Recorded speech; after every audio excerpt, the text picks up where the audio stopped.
இன்றைக்கி நம்ம பார்க்க போகிறது face glowing and brightening tips செய்யலாமா?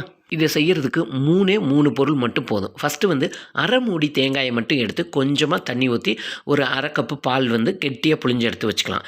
இது கூட நான் 3 கற்றாழையோட இலையை எடுத்து இந்த ஜெல்லை எடுத்துகிட்டு 7 வாட்டி நல்லா வாஷ் பண்ணிவிட்டு அதுக்கப்புறமா தான் நம்ம இதை வந்து மிக்ஸி ஜாரில் சேர்த்து அரைச்சி ஜெல்லாக எடுத்து இதை ஒரு வடிகட்டியில் ஊற்றி நல்லா வடிகட்டி ஒரு பவுலில் தனியாக மாற்றிக்கலாம். இப்போ இந்த ஜெல்லு கூட நம்ம அரைச்சி வச்சுருக்க தேங்காய் பாலையும் இதோட சேர்த்து நல்லா மிக்ஸ் பண்ணிக்கலாம். இது கூட 3 டேபிள் ஸ்பூன் அளவுக்கு ரோஸ் வாட்டர் இதை 3யும் சேர்த்துட்டு நல்லா மிக்ஸ் பண்ணிவிட்டு நம்ம வீட்டில் வந்து நம்ம ஐஸ்கிரீம் டப்பாலாம் வாங்கிட்டு வேஸ்ட்டாக இருக்கலாம், அந்த டப்பாவில் கொஞ்சம் கொஞ்சமாக ஊற்றி லிட்டை போட்டு க்ளோஸ் பண்ணி ஃப்ரீசரில் வச்சுட்டு 8 ஹவர்ஸ் நல்லா ஃப்ரீஸ் ஆனதுக்கப்புறம் நீங்கள் டெய்லி காலையில் குளிக்க போகிறதுக்கு முன்னாடி ஒரு 5 நிமிஷம் மட்டும் நம்ம முகம் கழுத்து கையெல்லாம் தேய்ச்சி விட்டுட்டு அதுக்கப்புறம் குளிங்க. டெய்லி இந்த மாதிரி செஞ்சு பாருங்கள்.